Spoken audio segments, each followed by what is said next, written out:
사운드 트랙.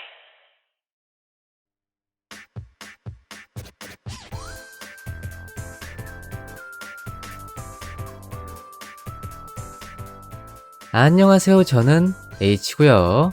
여러분이 듣고 계신 이 라디오 방송은 사운드 트랙입니다. 자, 제 18회입니다. 오늘도 어김없이 라디오 본편에 앞서서 오프닝을 살짝 좀 선보일까 하는데요. 오늘 제가 오프닝 소재로 준비해온 것은 어찌 보면 제 라디오 정체성에 굉장히 잘 맞는 그러한 주제거리가 아닐까 하는 생각이 드네요. 바로 제가 최근에 굉장히 재미있게 본 어떤 애니메이션을 소개하려고 하는데요. 혹시 여러분 카툰 네트워크라고 하는 채널을 알고 계신가요? 만약에 카툰 네트워크를 알고 계신다면 이 채널도 알고 계실 가능성이 굉장히 높습니다. 카툰 네트워크의 자매 채널이라고 할 수 있는 부메랑이라고 하는 채널이 있는데요.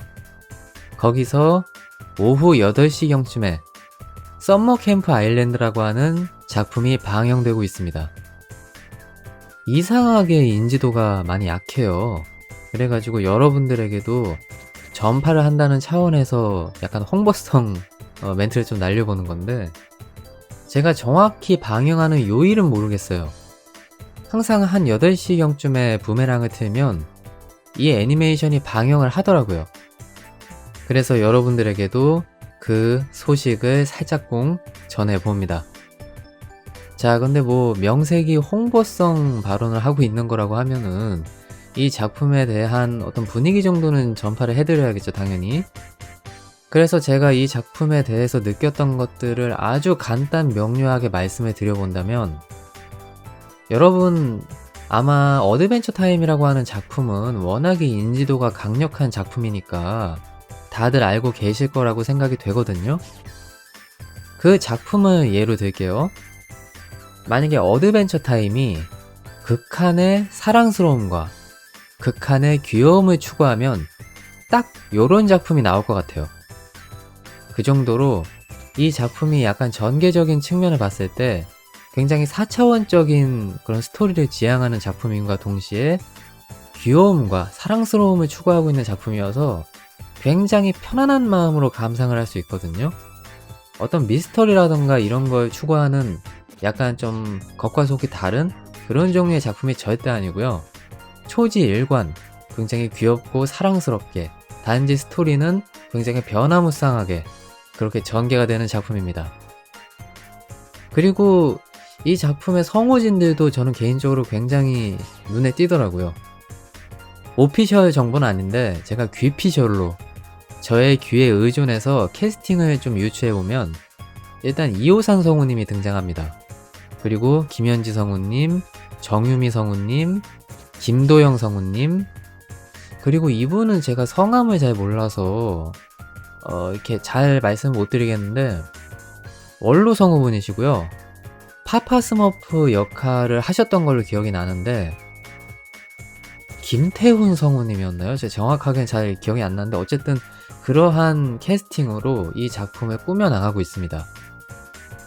성우를 좋아하시는 분, 그리고 이 작품이 추구하는 귀여움을 추구하시는 분들에게는 꼭 이 작품을 한번 보시라고 말씀을 드려보고 싶어서 오프닝 삼아 살짝 말씀을 드려봅니다. 자, 그리하여 사리사욕을 채워보는 사운드 트랙의 오프닝 시간을 맞춰보겠고요. 이제 본격적으로 꿀잼 셀렉트를 시작해보도록 하겠습니다. 여러분 재미있게 들어주세요.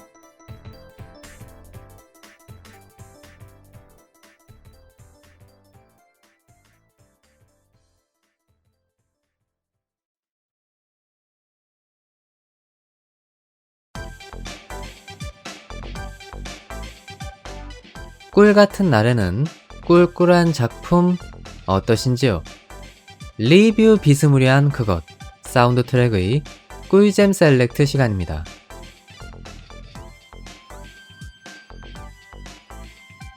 자, 특정 주제에 대해서 제 나름의 감상을 전개해보는 그런 시간이죠. 오늘은 과연 어떤 작품으로 여러분들을 맞이할지 슬슬 소개를 해보도록 하겠습니다. 자, 우선 제가 저번 회차에서 여성향 작품을 들고 오겠다고 미리 예고를 드렸었습니다. 단지 이제 여성향이라고만 말씀을 드렸고, 그 작품이 어떠한 장르를 가지고 있는 작품인지 거기에 대해서 전혀 공개를 하지 않았었습니다. 물론 인지도가 굉장히 강력한 작품이라고는 말씀을 드렸어요. 그걸로 충분히 유추를 해보실 수가 있었을 텐데, 자, 과연 제가 오늘 어떤 작품을 들고 왔을지 그 작품의 프로필 살짝 소개를 해드려보도록 하겠습니다. 자, 우선 이 작품의 장르, 첫 번째로 학원물이 있고요. 두 번째는 스포츠물입니다. 근데 저는요, 개인적으로 학원물이라고 하는 장르는 동의를 하는데, 스포츠물이라고 하는 장르에 대해서는 별로 와닿지가 않고요. 동의도 잘 못하겠습니다. 이 작품이 추구하는 거는 사실 학원 일상에 가깝다고 전 생각을 하거든요. 그리고 혹은 뭐 청춘물? 약간 그런 느낌이 더 강한 작품이어서 이 스포츠물이라고 하는 장르 자체가 왜 붙었는지에 대해서 좀 의구심을 가지고 있고, 이 부분에 대해 아마 조금 이따 포인트에 들어갔을 때 상세하게 말씀드릴 기회가 있을 것 같습니다. 자, 어쨌든 장르는 이렇게 구성이 되어 있고요. 이제 이 작품의 중심 소재를 공개해 보도록 하겠습니다. 수영을 그만두었던 남학생들이 다시 수영을 하게 된다라고 하는 그러한 내용을 담아내고 있는 작품 되겠습니다. 자, 벌써 이제 여성분들의 입장에서는 도키도키 할 만한 그런 소재들이 많이 들어차 있는 그런 작품이라는 느낌이 드시겠죠? 자, 그러면 저는 소개할 걸 다 소개한 것 같고요. 이제 이 작품이 무엇인지 공개를 해보도록 하겠습니다. 여러분들 기쁜 마음으로 이 작품 맞이해 주시길 바랄게요. 꿀잼 셀렉트, 이번 회 주제는, 아니, 넌 날 위해 수영하는 거야. 애니메이션 프리 일기입니다.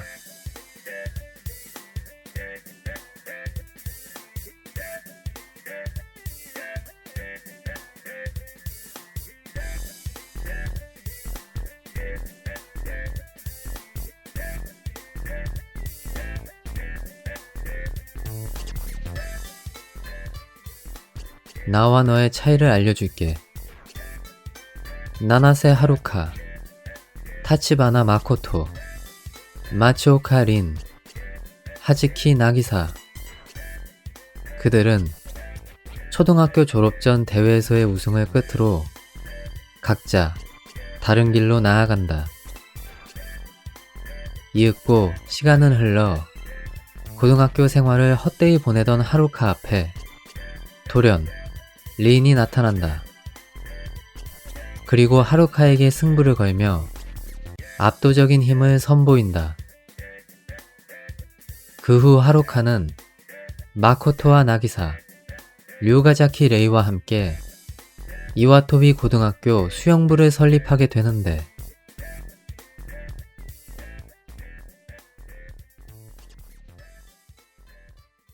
자, 쿄엔이가 쏘아 올린 작은 공이 이 정도로 커졌습니다. 저는 현재 라디오를 준비하는 과정에서 애니메이션 1기밖에 감상을 하지 않았지만, 여러분들도 잘 아시다시피 이 작품은 애니메이션이 3기까지 나왔고요. 그리고 극장판도 몇 편 나온 것으로 알고 있습니다. 그만큼 여성 오타쿠층에게 강력하게 어필을 한 작품이고요.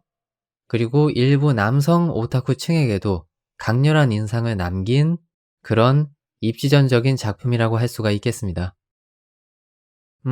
저는 개인적으로 이 작품 사실 굉장히 관심을 지대하게 가지고 있었던 작품입니다. 뭐라고 해야 될까요? 저의 어떤 궁금증을 좀 충족시켜줬던 작품? 그러한 종류의 작품이었기 때문에 나름대로 꽤나 주의 깊게 이 작품의 어떤 정보 같은 것들을 좀 취득하는 과정들을 과거에 거쳤던 생각이 나는데, 일단 이 작품의 역사, 거기에 대해서 살짝 좀 언급을 해 드리고 지나가는 시간을 가져볼게요.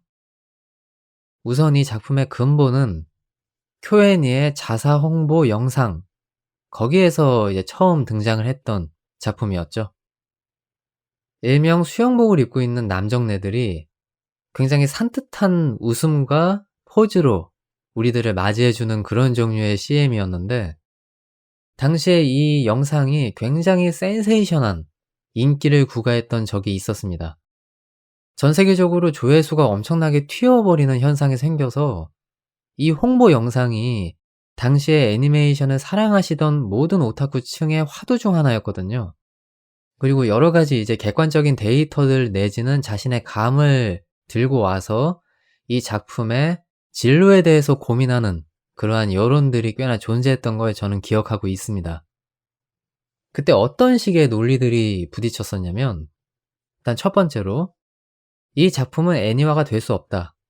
왜냐면 큐애니에서 자사 홍보 영상으로 제작했던 소재들은 지금까지 단 한 번도 영상화됐던 적이 없었다 라고 하는 아주 객관적인 데이터를 들이미시는 분들이 계셨는가 하면, 아니다.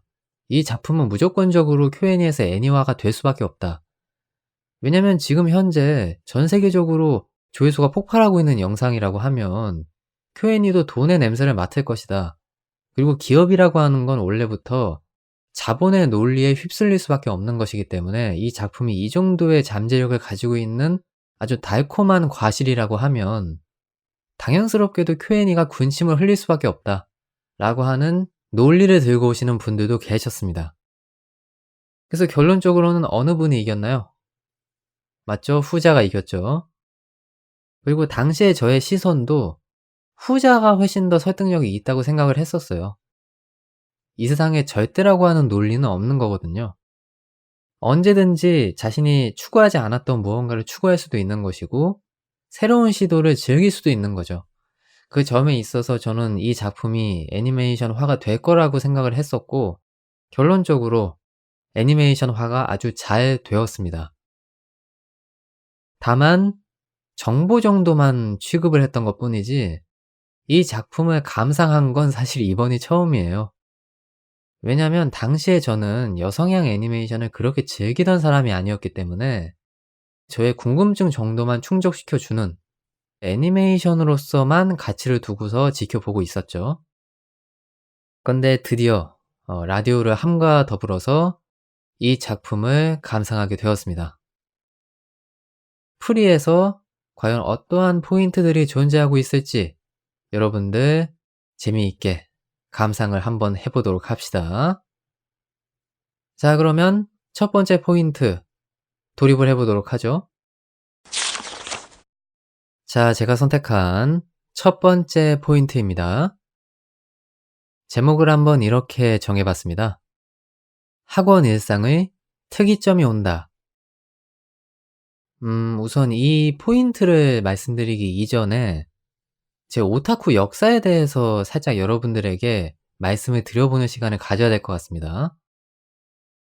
저는 아까 전에 제가 오프닝에 더빙 애니메이션을 소개했듯이 군대에 가기 전까지만 해도 거의 대다수의 애니메이션의 소비를 더빙 애니메이션으로 해왔었습니다. 뭐 투니버스라던가 대원방송 계열, 애니맥스 뭐 이런 채널들을 통해서 더빙 애니메이션을 많이 접했다는 거죠. 그렇기 때문에 일본 원어 애니메이션을 그렇게 많이 접하지 않았었을 때였거든요. 근데 제가 본격적으로 오타쿠가 된 게 군대에서 전역을 하고 더빙 애니메이션만 보지 말고 좀 다양한 애니메이션을 많이 봐볼까? 이런 생각을 그때 했었거든요. 그래서 그때부터 원어 애니메이션들을 많이 찾아보기 시작했었습니다. 그렇게 해서 이제 저의 오타쿠 라이프가 시작을 하게 된 거죠. 근데 이 과정에서 아주 소소한 의문점이 하나 생겼어요. 그 점이 저한테 있어서는 굉장히 이해가 안 되는 점, 계속해서 궁금증을 자아내는 점이었기 때문에 그 부분을 해소할 수 있는 기회를 계속 노리고 있었는데 이 작품이 등장하게 되었고 저는 이 작품을 통해서 의문점을 해소함과 동시에 또 제가 생각한 어떤 정답을 제시받은 것 같은 느낌을 받았었습니다. 과연 그 의문점이 무엇이었을까요? 의외로 굉장히 심플한 의문점이었는데 어째서, 어째서 미소녀 일상물은 널리고 널려 있는데 왜 미소년 일상물은 존재하지 않는 걸까? 이 궁금증이었거든요. 물론 지금은 왜 미소년 일상물이 많이 존재하지 않는지를 굉장히 명확하고 잘 알고 있습니다. 하지만 그때 당시만 해도 제가 오타쿠에 입문한 역사가 그렇게 길지 않았던 때였기 때문에 이런 궁금증을 자연스럽게 자아내는 측면들이 있었어요. 일단 미리 해설을 한다면 미소년 일상물이 나오지 않는 거는 애니메이션 시장의 구성 때문이죠. 현대의 일본 애니메이션 시장이라고 하는 것이 여성향보다는 남성향 위주로 구성이 되어 있기 때문에 돈의 흐름 또한 남성향 애니메이션에 집중돼 있는 것을 우리들이 쉽게 알 수가 있습니다. 하지만 분명히 오타쿠 시장에는 여성 오타쿠층이 존재합니다. 그리고 흔히 이제 오타쿠층을 얘기할 때 여성 오타쿠층은 충성심이 굉장히 높다라고 많이들 알려져 있습니다. 어떤 작품에 올인을 하게 되면 그 작품 자체의 소모를 멈추지 않는다 라고 하는 그러한 이제 특성을 가지고 있다라고 흔히들 해석을 많이 하는데 그런 식으로 생각해 보면 여성 오타쿠층을 잡는 것도 한 방법이 될 거라고 전 생각을 그때 당시에는 했었거든요. 근데 그러던 어느 날 이 작품이 떡하니 나온 거죠. 그래서 저는 아까도 말씀을 드렸지만 이 작품을 굉장히 유심 있게 볼 수밖에 없었어요. 이 작품이 망하면 여성 오타쿠 시장에 미래는 없다. 그리고 반면에 이 작품이 굉장히 잘 되면 야, 여성 오타쿠층도 돈이 되는구나. 그러면 이제 시장에서 우후죽순으로 여성 오타쿠층을 겨냥하는 작품들이 나오겠지? 이런 생각을 그때 당시에 계속 하면서 재미있게 관전했던 기억이 나거든요. 그리고 결국 풀이라고 하는 이 작품은 성공을 거두게 되었죠. 그런데 물론 풀이 이후에 여성향 작품이 진짜 우후죽순으로 나왔는지 어쩌는지는 잘 모르겠습니다.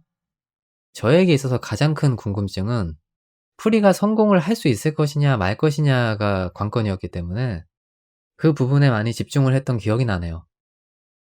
물론 풀이 이전에도 미소년 일상물을 지향하는 그런 작품이 없진 않았을 거예요. 제가 모르는 어떠한 작품이 존재할 텐데 근데 딱히 기억나는 애니메이션은 없고 하나 기억이 나는 애니메이션은 있네요. 오란고교 호스트부? 그 작품이 있었죠. 저 그 작품 더빙으로 접했던 기억이 나는데 근데 문제는 이 작품이 제가 당시에 궁금증을 가지고 있었던 미소년 일상물의 그 기준에 충족이 되지 않는 작품이었습니다. 일단은 역할인물을 표방하고 있는 작품이었고요. 이 작품의 어떤 세계관이라고 하는 거는 사실 판타지에 가깝거든요. 현실적인 미소년 일상물을 지향하는 그러한 작품은 아니고요. 부잣집 자제들이 어떤 특수한 학교에서 불쌍한 여자 주인공을 구원하는 그런 종류의 내용에 가까웠기 때문에 제가 의문점을 가지고 있었던 그 소재, 평범한 미소년들이 학원 일상을 보내는 그러한 스토리가 전개가 되는 작품이 아니었죠. 여러분들도 제가 말씀드리는 거를 들어보시면 좀 새삼 그런 생각이 들지 않으세요? 우리가 흔히 진짜 지겹도록 접하는 미소녀 일상물의 그 틀을 그대로 유지한 채로 주인공만 남자 주인공으로 교체를 한다 치면 그 작품이 어떤 톤을 가질까가 저한테 있어서는 계속 궁금증을 자아내는 일종의 과제 같은 느낌이었거든요. 근데 이 작품은 그 부분을 상당히 충실하게 따르고 있으면서도 성공도 거뒀으니 더할 나위 없지 않나 하는 생각이 듭니다. 물론 이제 이 정도 얘기를 했을 때 태클이 하나 들어올 수 있습니다. 아니 H님, 아까 전에 장르 소개하실 때 이 작품이 스포츠물이라고 말씀을 하셨지 않습니까? 그런데 학원 일상물이라고 그렇게 얘기하시는 게 좀 부적절하지 않나요? 이렇게 말씀을 하실 수가 있는데 거기에 대해서도 해설을 좀 하긴 해야겠죠. 저는 일단 아까 전에 작품에 대해서 이야기할 때 말씀을 드렸듯이 이 작품이 스포츠물의 정체성을 가지고 있다는 부분에 대해서 그다지 동의를 하지 않습니다. 이 작품이 수영 애니메이션을 표방하고 있긴 하지만 일상 파트에 훨씬 더 힘을 많이 주고 주인공들 간의 대화의 어떤 전개라던가 스토리 이런 거에 더 중점을 두는 연출들이 많기 때문에 스포츠물에서 느낄 수 있는 어떤 열혈, 스포츠 기술 이런 부분들이 그렇게 두각을 나타내는 작품이 아니거든요. 그래서 그 부분을 우리는 좀 유심히 또렷하게 볼 필요성이 있다는 생각이 들고요. 그리고 저는 아마도 프리를 제작한 제작진이 K-ON과 같은 정서를 공유하는 사람들의 가능성이 높다는 생각이 듭니다. 여러분들에게 약간 좀 설명을 드려야 될 것 같은데 K-ON을 집필한 작가님이 어떠한 마음가짐으로 당시에 작품을 그렸었냐면 자신이 고등학교 때 즐겼던 부활동의 성과에 집중했던 게 아니라 친구들 내지는 선배, 후배들과 함께 히히덕거리며 농담 따먹기를 하고 같이 부활동을 했던 그때 그 당시의 기억에 상당한 즐거움을 느꼈었기 때문에 그거를 지향하는 작품을 그렸다고 그렇게 저는 알고 있거든요. 그래서 K-ON이라고 하는 작품이 탄생한 건데 이 풀이라고 하는 작품도 결국에는 어떤 성과를 낸다던가 수영을 잘해서 어떤 기술적인 부분이 상향된다던가 하는 그런 부분에 초점을 맞췄다고 하기보다는 부원들 간의 협력과 유대감, 우정, 평범한 일상 이런 부분에 훨씬 더 집중을 많이 한 작품이기 때문에 저는 아까 전에 말씀을 드렸듯이 스포츠물의 정체성이 높은 작품이라고 하는 것에 동의를 못하고요. K-ON의 정서를 가지고 있는 그러한 작품이라고 생각을 하고 있습니다. 그리고 실제로 작품을 보면서 저는요. 경쟁 관계와 갈등 파트 이 부분보다 그냥 평범한 부원들 간의 일상 파트가 훨씬 더 재미가 있었어요. 그래서 저는 이 작품을 학원 일상물로 보지 스포츠물로는 절대 보고 있지 않습니다. 어찌되었든 이 정도로 정리를 하면 될 것 같네요. 여러분들에게도 지금 제가 얘기한 것처럼 자신의 궁금증을 충족해준 특수한 작품이 존재하나요? 저한테 있어서 프리는 그러한 역할을 담당해준 해결사라고 할 수가 있겠습니다. 자, 제가 선택한 두 번째 포인트입니다. 소인배 린을 소개합니다. 라고 하는 제목을 붙여봤는데요. 자, 당연스럽게도 마츠오카 린이라고 하는 캐릭터를 집중 조명하는 그러한 포인트가 되겠죠. 참고로 미리 말씀을 드린다면 저는 이 캐릭터를 아주 원색적으로 비난할 예정입니다. 물론 이 캐릭터가 굉장히 여성층에게 두터운 그런 신망을 받고 있고 인기가 있는 캐릭터라는 사실을 잘 알고 있습니다만 저는 이 작품을 전체적으로 다 봤을 때 이 캐릭터가 정말 비호감적으로 느껴졌던 측면들이 많아가지고 이 부분에 대해서 넘겨짚고 가지 않을 수가 없더라고요. 그래서 굳이 포인트로 이 캐릭터에 대해서 이야기할 거리를 만들어냈고요. 최대한 제 감상에 충실하게 제 의견을 말씀드리도록 하겠습니다. 근데 이러다가 돌 맞거나 이러진 않겠죠? 그러지 않을 거라고 생각을 하면서 어쨌든 저의 생각을 전개해 보도록 할게요. 우선 이 캐릭터가 계속해서 하루카에게 승부를 걸죠. 그런데 그 승부를 거는 명분이라고 하는 것이 우리에게 와닿는 부분이 있느냐, 여기에 대해서 먼저 살펴봐야 될 것 같은데요. 우선 하나하나 좀 전개를 해드리면 이 캐릭터는 초등학교 막바지에 호주로 유학을 떠납니다. 그 유학이라고 하는 건 수영을 외국에서 배우기 위해서 떠난 거죠. 하지만 외국 생활 중에 벽에 부딪히는 부분들이 생기고 자신의 실력이 세계에서 통하지 않는다. 이러한 이제 생각을 가지게 될 때쯤에 일본에 다시 돌아와서 하루카와 승부를 겨루게 됩니다.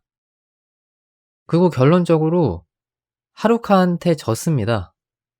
아마 본인이 당시에 승부를 걸었던 목적은 내가 그래도 외국 생활을 했으니까 하루카와 다시 승부를 겨뤄보면서 내 실력이 어느 정도까지 향상이 되었고 또 현재 자신이 겪고 있는 슬럼프를 타파할 목적으로 아마 명분을 잡고 승부를 건 거겠죠.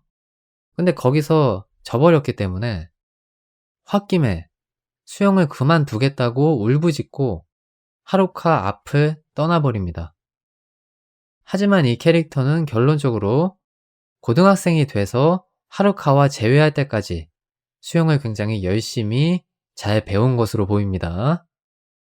이 덕분에 하루카는 수영을 그만뒀죠.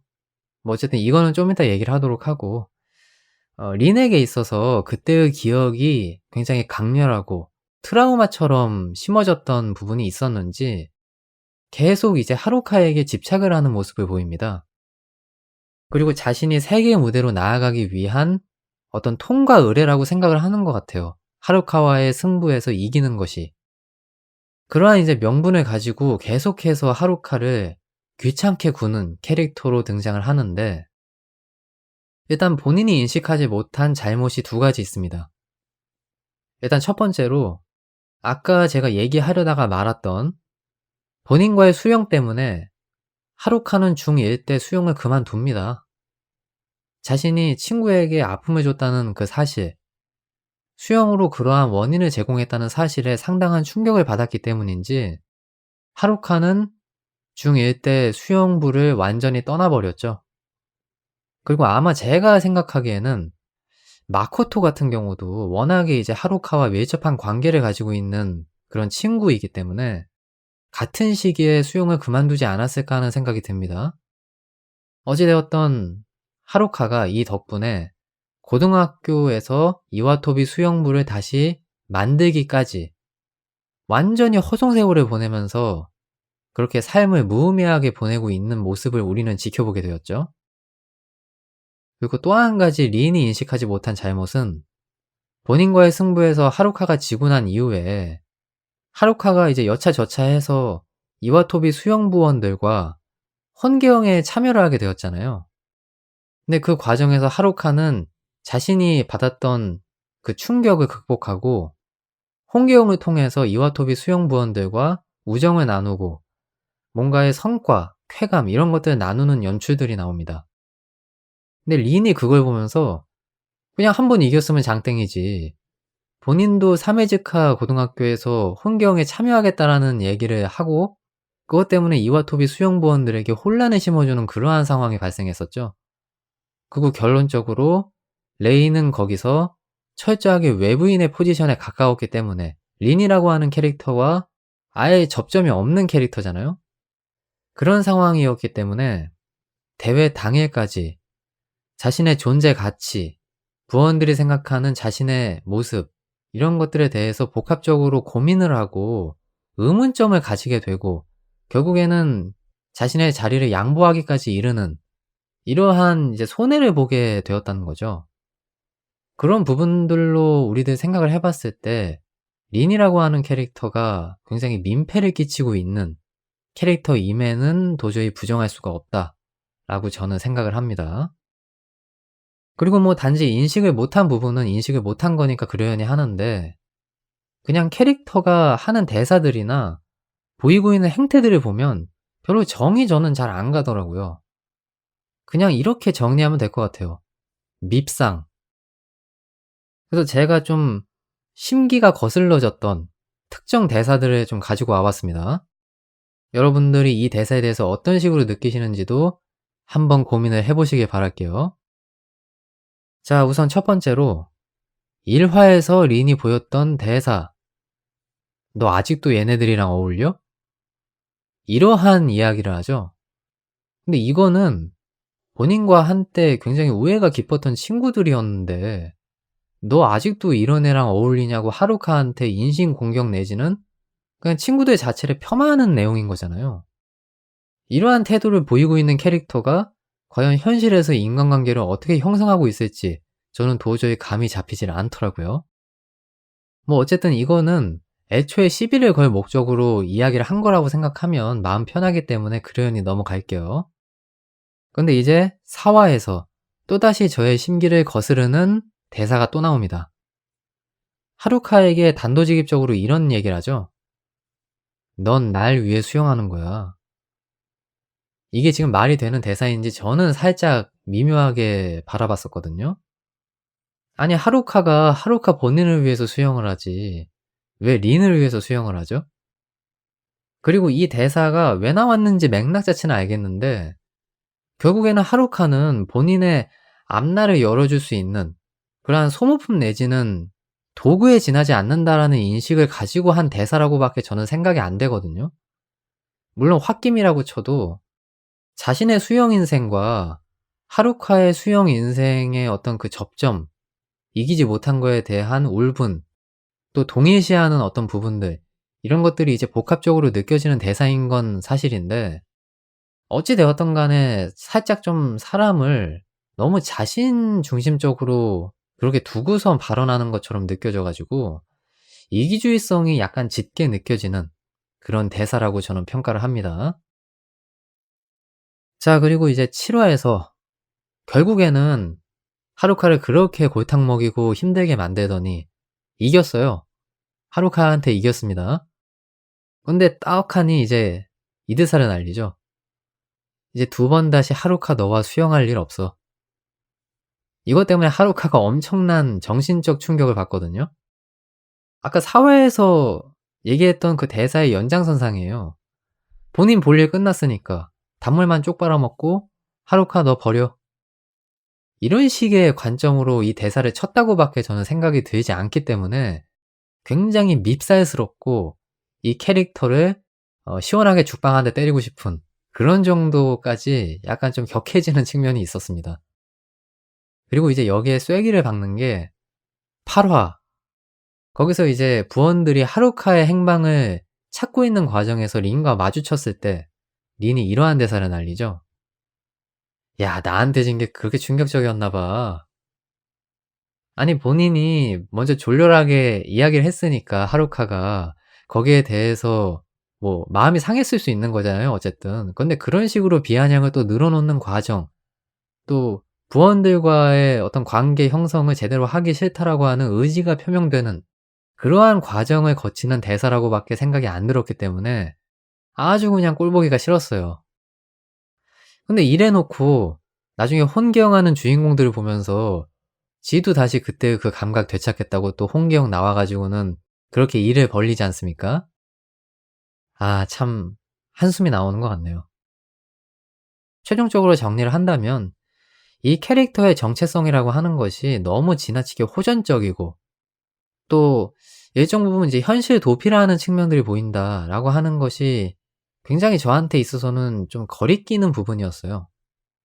어찌 되었든 하루카한테 졌던 중1 때의 그 기억, 이 기억 하나만을 계속 곱씹으면서 자신의 모든 성장하지 못하는 책임과 이런 것들을 하루카에게 전가시키고 현실 도피를 하고 책임 회피를 하는 듯한 그러한 연출들이 너무도 많았기 때문에 이 캐릭터의 평가를 깎아먹을 수밖에 없는 요소로 저는 작용이 된다고 생각을 합니다. 그리고 저는 제작진이 이러한 문제점을 파악하고 있었다고 생각합니다. 그렇기 때문에 린이 그러한 좀 비이성적인 행동을 표출할 때 레이라던가 린의 후배인 니토리, 이러한 캐릭터들이 계속 한마디씩 던지면서 이 캐릭터의 모순된 부분들을 건드리는 걸 확인할 수가 있거든요. 예로 들면 니토리 같은 경우는 린에게 이런 얘기를 하죠. 하루카와의 승부에서 이겼으니까 이제 린 선배는 앞으로 더 나아갈 수 있는 거죠. 이렇게 단도직입적인 팩트 폭력을 날리거든요. 그리고 레이 같은 경우도 본인이 하루카와의 승부에서 이겼으면은 이제 끝난 거 아니냐. 근데 어째서 다시 호주 유학 중에 일본으로 돌아온 것이고 하루카를 당신은 어떻게 생각하는데 이러한 계속 밉살스러운 행동을 하는 거냐. 우리를 방해하는 거냐. 이런 거에 대해서 계속 이야기를 전개해 나가는 것을 확인할 수가 있잖아요. 이것은 제작진이 이 애니메이션에 삽입한 최소한의 논리적 장치다. 저는 이렇게 판단을 하고 있습니다. 다만 사실 지금 제가 이렇게 작품상에 있는 여러 가지 요소들을 찝어서 굉장히 디테일하게 살펴보고 있는 과정을 거치고 있는 것은 맞는데 이것이 이 작품을 제대로 즐기는 포인트는 사실 아닙니다. 왜냐면 이 작품이 기본적으로 여성향 작품이라는 사실을 우리는 관가해서는 안 되거든요. 이 작품은 사실 스토리적인 부분보다는 캐릭터 간의 감정선, 이 부분이 상당히 섬세하게 그려져 있는 작품이라는 사실을 깨닫고 즐겨야 되는 필요성이 있습니다. 그리고 실제로 여러분들도 아마 보신 분들은 아시겠지만 스토리는 뭐 잘 모르겠어요.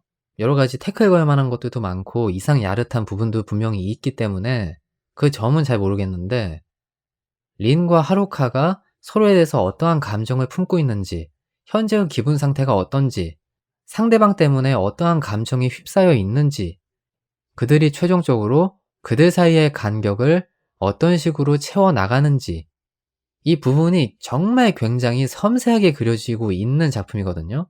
감정선의 표현이 단연컨대 이 작품의 백미라고 저는 생각을 합니다. 정말 이 두 명의 캐릭터의 애증의 관계, 그리고 이제 이와토비 수용 부원들 사이의 우정과 감정, 이런 부분들을 아주 섬세하게 표현을 잘했어요. 그렇기 때문에 이 작품을 100% 즐기기 위해서는 스토리적인 측면에 집중을 하기보다는 이 인물들 간의 관계와 현재의 감정 상태, 이 부분에 훨씬 더 집중을 많이 해야 된다는 생각이 들기 때문에 저의 지금 두 번째 포인트에서의 생각 자체는 사실 이 작품을 100% 즐긴 의견이라고 하기는 조금 미묘한 측면이 있는 거죠. 뭐 어쨌든 이러니 저러니 해도요, 저는 린이 좀 그렇긴 합니다. 조금 그래요. 작품상에서 조금 그렇습니다. 2기에서는 좀 이 캐릭터가 정신머리 좀 잘 차리고 제대로 된 그런 이야기를 펼쳐나갈지 또 관전 포인트로 삼아보는 것도 재밌을 것 같네요. 어쨌든 두 번째 포인트, 여기서 맞춰보도록 하겠습니다. 자, 제가 선택한 마지막 포인트입니다. 다시 한 번 더. 자, 방금 전에 너무도 자잘한 요소들에 집중을 해서 이 작품을 이야기했었으니까 이번에는 좀 이 작품이 추구하고 있는 큰 그림을 보자, 이런 생각으로 이 포인트를 여러분들에게 제시해 봅니다. 우선 저는 이 작품의 거대한 담론이 이거라고 생각합니다. 시간을 새기고 거슬러 가자. 한마디로 말씀을 드리면 리바이벌이라고 하는 그 정체성을 이 작품에 중심적으로 담아내고 있다 라고 생각을 하거든요. 이 작품에서 추구하고 있는 궁극적인 목적이 뭔가요? 초등학교 대회 당시에 린이 얘기했던 본 적 없는 풍경이라고 하는 그러한 요소가 존재하고 있죠. 이것은 굉장히 비유적인 표현인데 우리들이 쉽사리 이해할 수 있게 해석을 한다면 팀워크, 유대감, 그리고 성취를 굉장히 상징적인 단어로서 표현한 거다, 이렇게 생각할 수 있겠습니다. 그리고 실제 이 캐릭터들은 이 목표에 도달을 했습니다. 초등학교 때 대회에서 우승을 하면서 확실하게 이 풍경을 보았고 이들은 거기에 만족감을 느꼈었죠. 하지만 다시 리셋이 되어버립니다. 마치 나라라 슈퍼보드 3기인가요? 약장수 접할게 나오는 스토리 있잖아요. 그것처럼 오랜 시간이 지나서 그들에게 있어서 그 기억이 굉장히 희미해졌다. 뭐 망각이라고 표현할 수도 있을 것 같은데 망각이라고 하기보다는 외면에 가깝다고 전 생각을 합니다. 하루카, 마코토, 나기사, 린, 이 모든 캐릭터들이 그때 당시의 그 기억을 애써 외면하고 있다, 혹은 찾으려고 애는 쓰지만 다시 우리들이 즐길 수 없고 만질 수 없는 무언가, 이렇게 생각하는 측면이 좀 보이는 것 같았어요. 하지만 고등학생이 되고 나서 하루카가 린과 조우하게 됐고 또 린과의 승부에선 졌지만 대회에서 홍계영을 이와토비 수영 부원들, 이 캐릭터들과 펼치면서 그때 당시의 감각을 다시 하루카가 느끼는 것을 우리는 확인할 수가 있죠. 그리고 실제 작품상에서 보면은 하루카의 변화가 상당히 눈에 띄는 측면들이 있었습니다. 수영 부원들과 함께 수영을 즐기면서 자신의 영역을 다시 찾은 듯한 느낌이 들었고 또 감정 표현도 꽤 초반부의 시니컬한 모습보다는 다채로워졌고 최종 회차에 가면 수영 부원들에게 자신의 어떤 고마운 감정을 표출하는 이러한 연출들도 많이 나오거든요. 그런 걸 생각해 봤을 때 이 캐릭터가 성장하고 변화하는 과정이 상당히 눈에 띌 정도로 섬세하게 표현이 되어 있다는 사실을 우리가 느낄 수가 있죠. 그리고 더불어서 이제 린 쪽을 살펴보면 이와토비 수영부원들이 대회 날 혼계영을 하는 모습을 보면서 상당히 자극을 받은 모습을 보이고 본인의 어떤 빈자리에 대한 실감, 자신이 깨닫지 못했던 과거의 그 달콤했던 기억, 이 부분에 대해서 갈망을 금치 못하는 모습을 우리들에게 보여줍니다. 그래서 이와토비 수영부원들과는 수영을 할 수 없지만 사메즈카 고등학교 본인의 모교에서 혼계영에 참여하겠다라고 하는 결정을 내려서 이제 대회날 혼계영으로 이와토비 수영부원들과 겨룰 그러한 생각을 가지는데 딴 데 정신이 팔려있다라고 생각했던 사메즈카 부장이 린을 혼계영에서 열외시켜버리죠.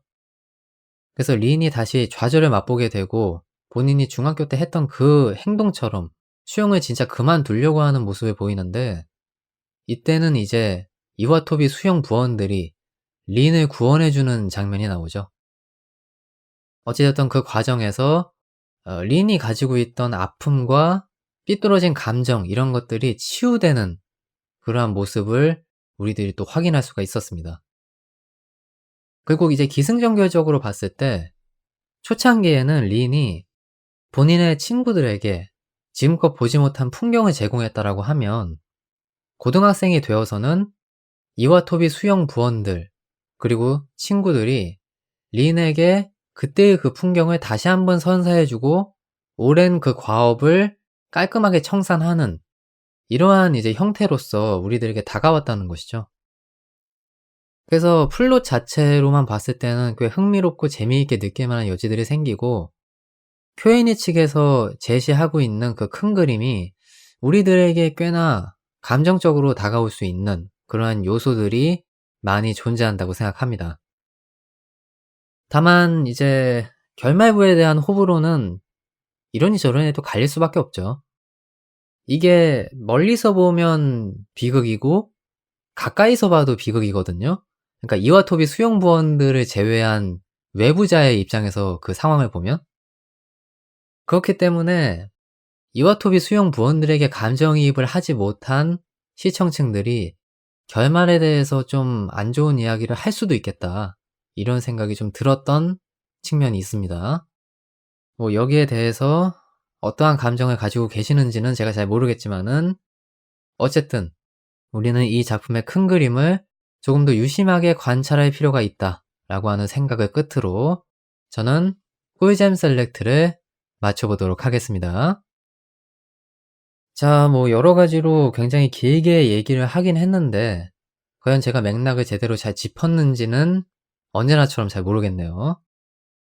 이 작품의 존재 덕분에 궁금증을 해소했다가 좀 열이 받았다가 다시 큰 그림을 살펴보니까 나름대로 플롯이 있는 작품이네 라는 식으로 이제 굉장히 변화무쌍하게 그 감상을 즐겼던 것 같은데요. 여러분들에게 그 느낌이 고스란히 잘 전달됐기를 바라면서 저는 이제 다음 코너를 준비하러 떠나보도록 하겠습니다. 저는 그럼 머지않아 곧 다음 코너로 다시 찾아뵙도록 하겠습니다. 사운드 트랙.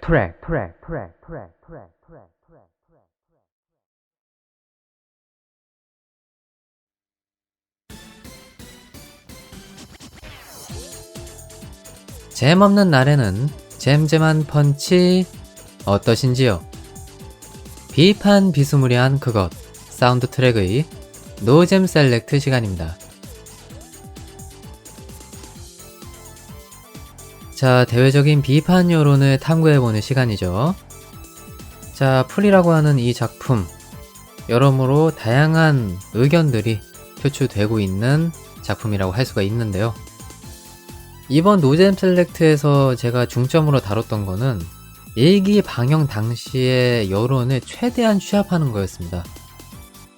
사실 기수가 많은 작품이다 보니까 다른 기수의 의견들이 같이 이제 좀 섞이는 부분들이 생길 수가 있거든요.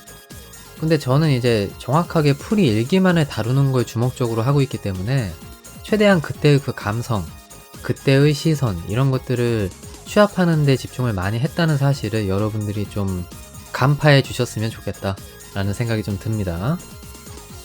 자, 그러면 이 작품 내에서 형성되고 있는 비판 여론의 동향을 좀 살펴보도록 할까요? 우선 이 작품의 가장 큰 정체성이라고 한다면 Q&A에서 최초로 만들어낸 여성향 작품이라는 것이 아닐까 싶습니다. 그렇기 때문에 지금까지 Q&A를 소모하고 있던 남성 오타쿠층의 시선과 여성 오타쿠층의 시선이 극명하게 갈리는 이러한 모습을 볼 수가 있었거든요. 한마디로 말씀드리면 성별에 따른 온도차가 꽤 심하게 드러났다? 이렇게 말씀드릴 수가 있을 것 같습니다. 그리고 또 한 가지, 이 작품이 가지고 있는 전개와 그리고 정체성에 대한 호불호성 의견들이 꽤나 많이 여러모로 언급이 되는 것을 확인을 했어요. 그래서 그 부분에 대한 것도 제가 집중적으로 또 말씀을 드리고 다뤄볼 수 있는 기회가 주어질 것 같습니다. 이 정도면 이 작품에 대한 여론의 분위기는 대략적으로 말씀을 잘 드린 것 같고요. 이제 이 작품에 대해서 본격적으로 파고드는 그런 시간을 가져보도록 하죠. 자, 그러면 시작합니다. 애니메이션 프리 일기를 감상한 당신 무슨 생각하니?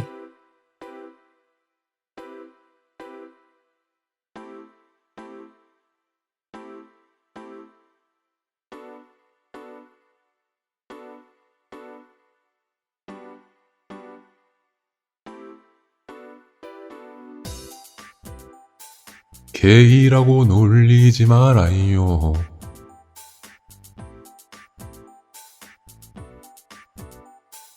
이게 결말이야?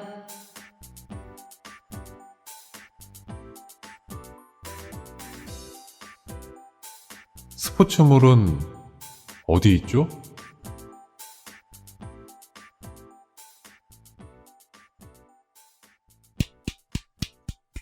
예, 잘 들었습니다. 이것이 바로 당신네들의 시선이었습니다. 자, 방영 당시에 그 여론들이 좀 새록새록 떠오르지 않으세요?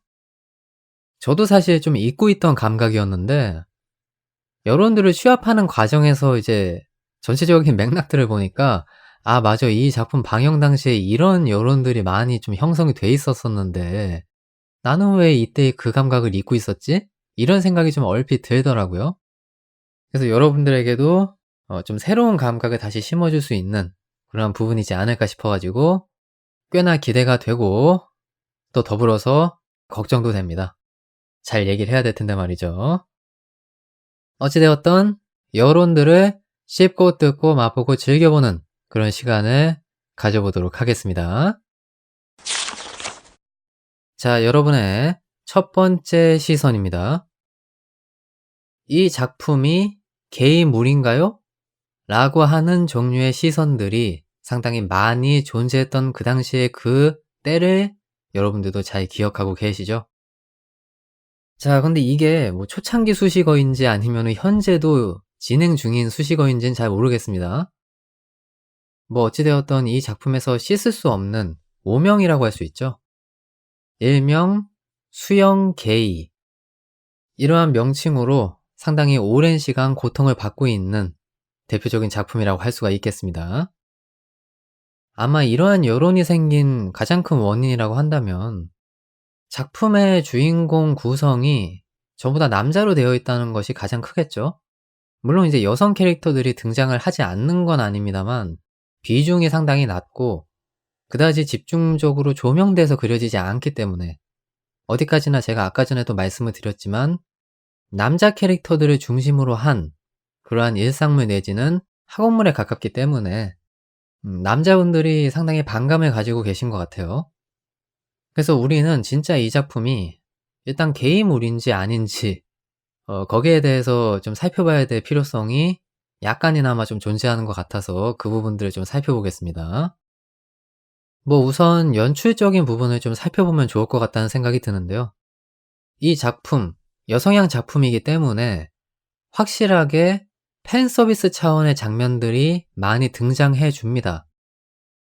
그리고 기본적으로 수영 애니를 표방하고 있는 작품이기 때문에 수영복을 입은 상의 탈의를 한 남정네들이 엄청나게 등장해 주는 것도 우리는 무시할 수가 없는 것이죠.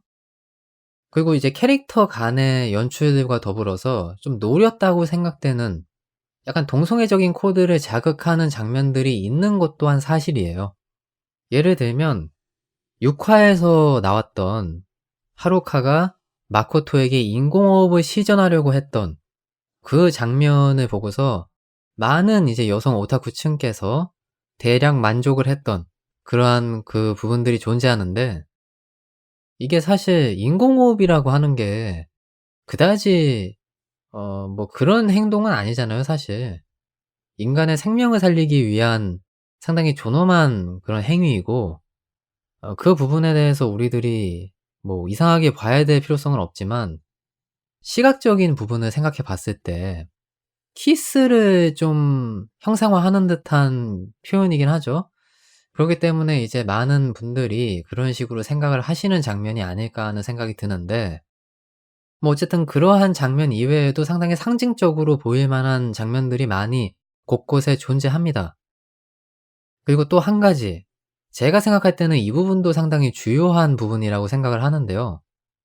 남자들의 우정이라고 하는 소재를 사용하고 있는 작품인데, 이 부분이 너무도 이제 여성의 환상에 좀 젖은 그러한 이제 연출들로 비춰지는 측면들이 있어요. 실제 남자분들이 이 작품에 등장하는 캐릭터들의 어떤 언어적인 행태라든가 이런 걸 봤을 때 전혀 공감을 아마 못 하실 거거든요. 세상에 저렇게 얘기하는 남자가 어딨어. 세상에 친구들한테 저런 식으로 얘기한다고? 저건 남자들의 정서가 아니야. 이렇게 생각하시는 분들이 분명히 많이 많이 있을 겁니다. 근데 사실 이거는 우리들이 맥락을 살짝 비켜서 남성향, 미소녀 일상으로 생각해 보면은 그것도 뭐 동일한 반응을 여성분들에게 이끌어내겠죠. 여자들끼리의 스킨십이라든가 대화는 우리들이 생각하는 남성향 애니메이션에 등장하는 그러한 캐릭터들처럼 절대 전개가 되지 않을 것이거든요. 아마 이 작품을 남자분들이 보시면은 남성향 작품을 바라보는 여성 시청층의 생각이 어느 정도 좀 읽혀지고 또 공감되는 측면이 있지 않을까 하는 생각이 얼핏 들기도 합니다. 뭐 어쨌든 노리고 만든 장면이 이만큼 많다는 것을 상징적으로 말씀드리는 거죠. 자, 그리고 육안으로 좀 바로바로 보이는 커플링? 이런 것들도 좀 의도적으로 형성이 된 측면들이 없지 않습니다. 제가 만약에 여성 오타쿠라고 하면 딱 그냥 보자마자 '이 캐릭터는 이 캐릭터랑 쌍이네.' 이런 식으로 생각을 하게 될 것 같아요. 예로 들면 하루카와 마코토, 나기사와 레이, 그리고 린과 린의 후배, 제가 정확한 이름을 잘 모르겠는데 니토리라고 했던가요? 니토리 아이? 그 이름은 기억을 못 하는데 어쨌든 그 캐릭터, 이렇게 그냥 커플링이 자연스럽게 형성이 됩니다. 그만큼 이 작품이 좀 의도적으로 동성애 코드라고 하는 거를 집어넣은 것처럼 보이는 부분들이 존재한다는 거죠. 하지만 저는 결론적으로 말씀을 드리면은 이 작품이 수영 게이다 혹은 뭐 게이물을 지향하는 작품이다라고 하는 그 의견에 대해서 전혀 공감을 하지 못합니다. 이 부분에 대해서는 사실 제가 사운드 트랙 제 9회에서 다뤘던 작품 신들의 장난에서 어느 정도 그 이야기를 했던 기억이 있는데요. 이 작품의 정체성이 뭐죠? 일단 기본적으로가 여성 친화적인 작품, 여성향 애니메이션이란 말이죠. 그렇다면 당연히 여성 시청층이 주로 감상을 할 테니까 그 시청층이 자신들의 환상을 충족시켜 줄 수 있는 그러한 장면들을 많이 삽입하거나 의도적으로 집어넣는 것이 당연한 거 아니에요? 저는 그렇게 생각을 하고 봤기 때문에 별 느낌이 없었거든요, 사실. 아니 남성향 애니메이션만 봐도 대략 그렇잖아요. 뭐 의도적으로 뭐 나자빠지는데 뭐가 보이고 수영장 가 가지고 항상 뭐 비키니 차림, 수영복 차림으로 해수욕하고 온천 가고 뭐 그 밖에 다양한 팬 서비스 장면들이 항상 등장을 하잖아요. 그리고 여성 캐릭터 사이에 어떤 특수한 스킨십 같은 것들이 발생하는 경우도 있기 때문에 그런 것들을 생각해 보면 사실 남성향 미소녀 일상물 같은 경우도 뭐 "레즈비언 지향하는 작품이다." 이렇게 얘기를 하고 해석을 해도 무리가 없는 해석이 되어 버리는 거잖아요.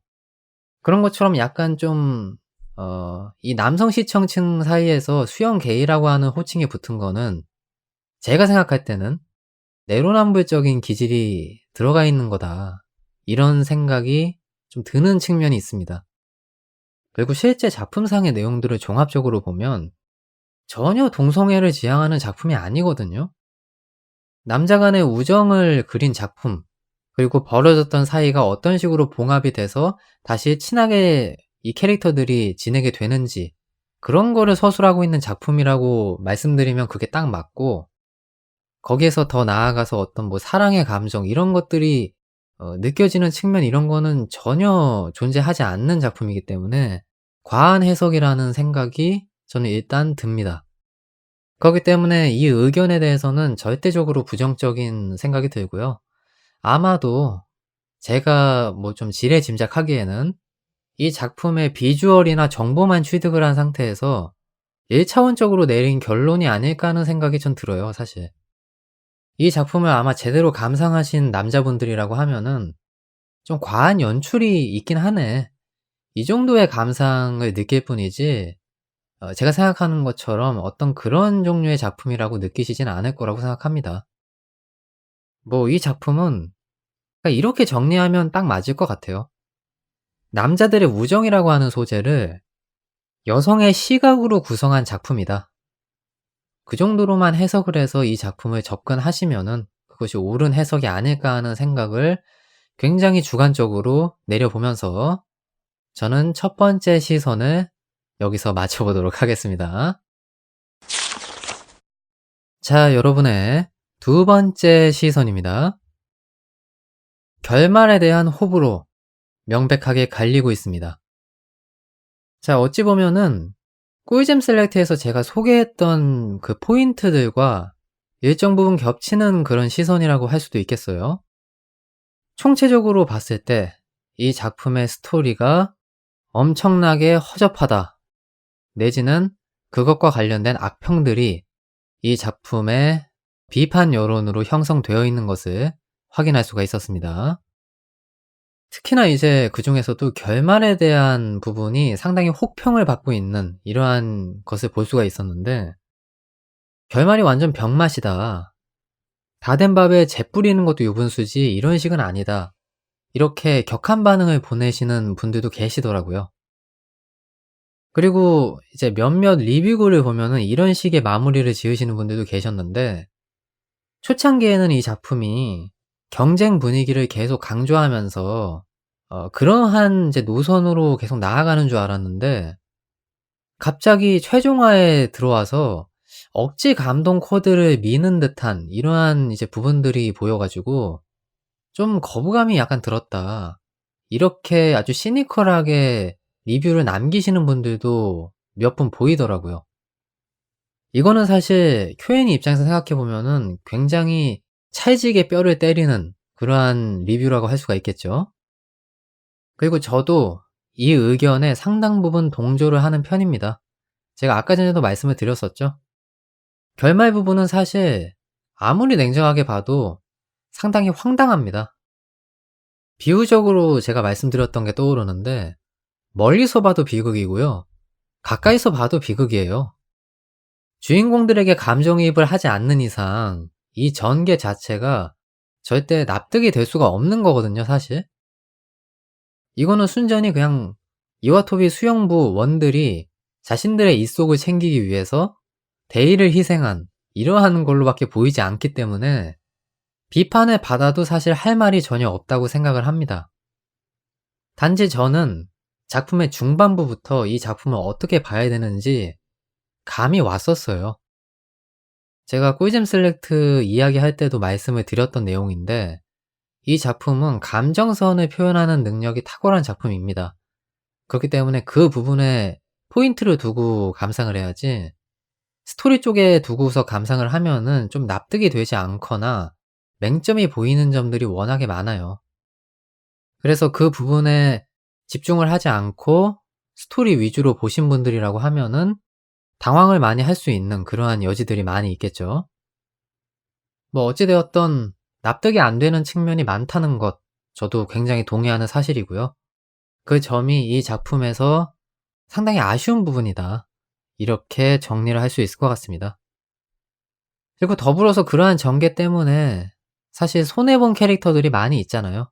어찌 보면 희생자라고도 표현할 수 있을 것 같은데 일단 대표적으로 린. 이 캐릭터는 사실 원작인 하이스피드에서는 친구들과 함께 즐겁게 수영을 즐기는 그러한 캐릭터였을 텐데 오리지널 스토리인 프리 이쪽으로 이야기가 끌어나오다 보니까 어떻게 하면 고등학생한테 다시 수영을 시키는 스토리를 만들지? 아, 린이라고 하는 캐릭터를 좀 악역 비슷하게 만들어 놓거나 라이벌 비슷하게 만들어 놓으면 이 캐릭터로 이런 스토리를 만들 수 있겠지? 라고 하는 생각으로 이 캐릭터가 사실 원작자의 의도와는 다르게 망가져 버린 이러한 측면이 확실하게 존재하죠.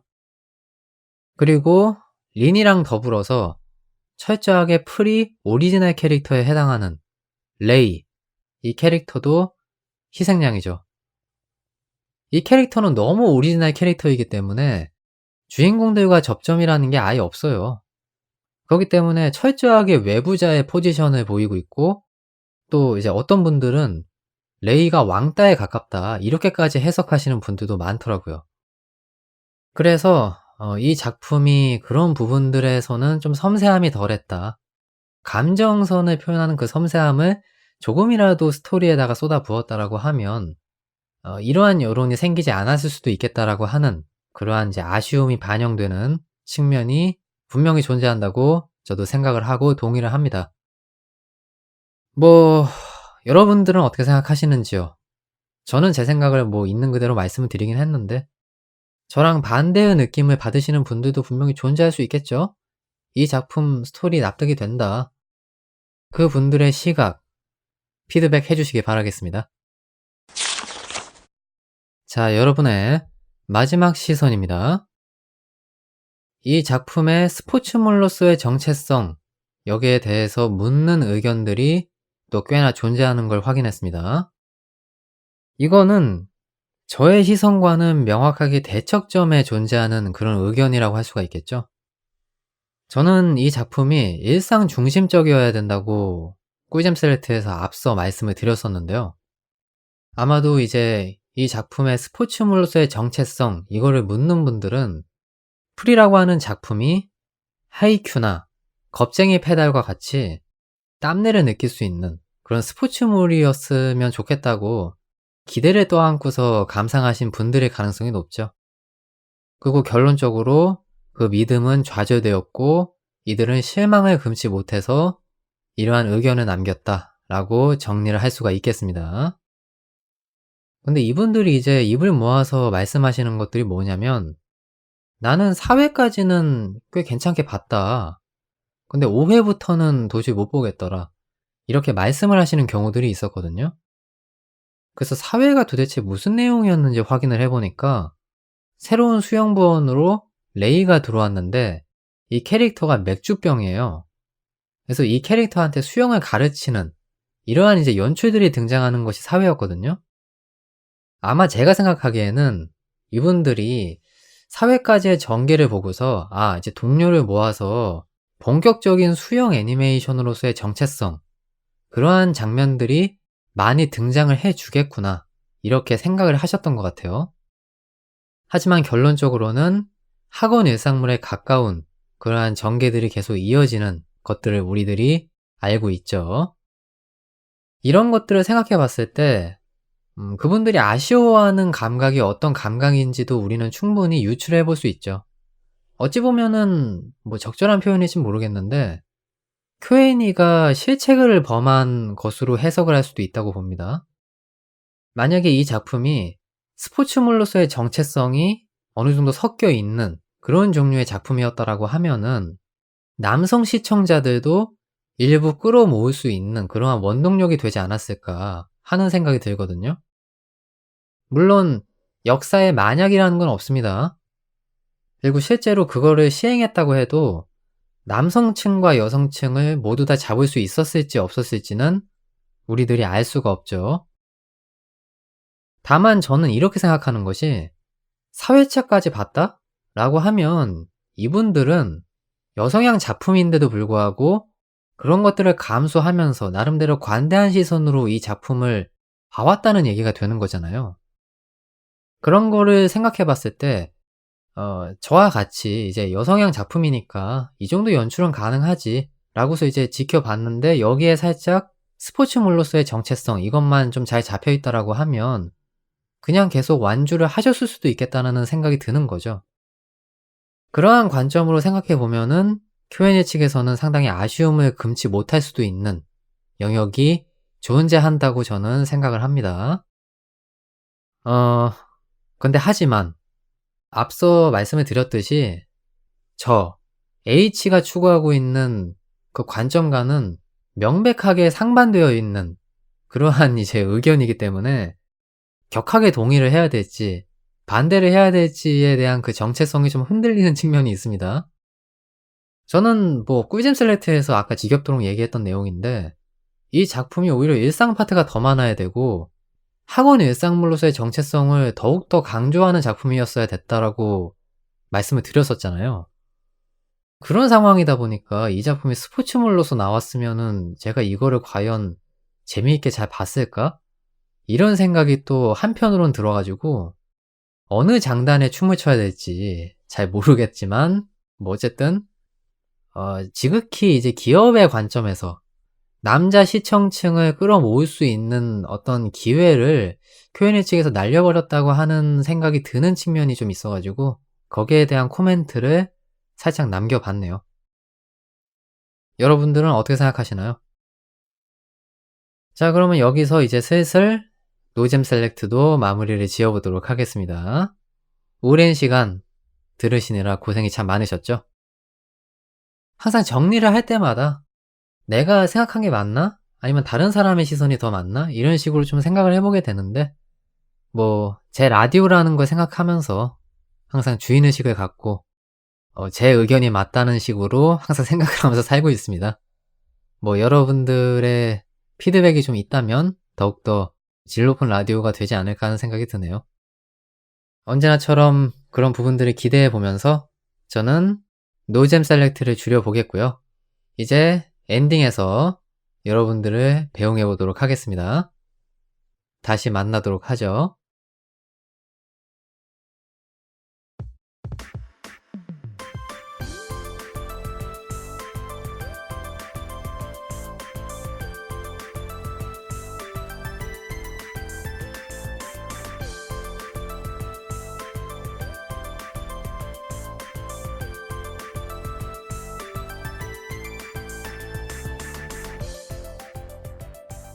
자, 여러분 라디오 재미있게 잘 들으셨나요? 이제 엔딩입니다. 어떻게 꽤 재밌으셨나요? 저는 뭐 엔딩에서 새삼 밝히는 거지만 꽤 재미있게 본 것 같습니다. 뭐 여러가지 이해가 안 되는 측면도 있고 납득이 되지 않는 측면도 분명히 존재하지만 그래도 역시 Q&A네 라는 생각을 가지고 꽤 재미있게 봤어요. 그리고 또 새삼 또 이 작품이 이렇게 스토리를 풀어냈다는 걸 생각해 보면서 2기, 3기의 전개는 과연 어떤 식으로 행해어질까? 이 부분이 또 굉장히 궁금해지는 부분도 있네요. 그래서 아마 진짜 풀이 2기나 3기는 조만간 들고 올 수도 있겠다는 생각이 듭니다. 그 정도로 이 작품이 꽤 흥미로운 작품인 거는 부정할 수 없는 것 같아요. 언제가 될지는 모르겠지만 그때를 기대해 주셔도 될 것 같습니다. 자, 어쨌든 뭐 회포를 푸는 과정은 엔딩인 만큼 좀 최대한 줄여보도록 하고요. 이제 마무리를 유도해 볼 시간이 다가왔죠. 다음 회차를 이제 준비할 생각을 저는 해야 되는데 다시 여성향 작품 봤으니까 이제는 남성향 작품으로 회귀를 하는 그러한 이제 과정을 거쳐야 되나? 다시 라디오를 본 궤도로 올려야 되나? 라는 생각이 이제 얼핏 들거든요. 다만 바로 또 가버리면은 적응이 안 될 수도 있다는 생각이 들어가지고 약간 좀 완충지대를 구성해 놓을 생각입니다. 다음 회차에 제가 볼 애니메이션은요, 일단 기본적으로 일상물의 틀을 가지고 있는 작품인 것 같아요.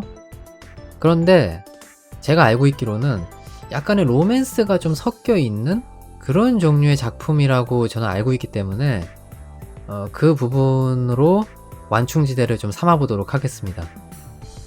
남성 시청자들도 꽤 재미있게 봤다라고 알고 있고요. 여성 시청층도 나름대로도 재미있게 본 그러한 이제 양쪽에서 호평일색인 작품인 것으로 저는 확실하게 파악을 하고 있기 때문에 이 작품이 꽤나 저에게 있어서 어떠한 맛을 제공할지 궁금한 측면이 있습니다. 제가 지금까지 또 경험을 해보지 못한 맛인 거죠. 그래서 이 작품에 대한 기대를 걸어보면서 저는 이제 슬슬 사운드 트랙의 문을 닫아보도록 해야겠네요. 다음 회차를 부디 기대해 주시길 바라겠고요. 이제 슬슬 여기서 물러나보겠습니다. 좋은 하루 보내세요. 지금까지 사운드 트랙이었습니다.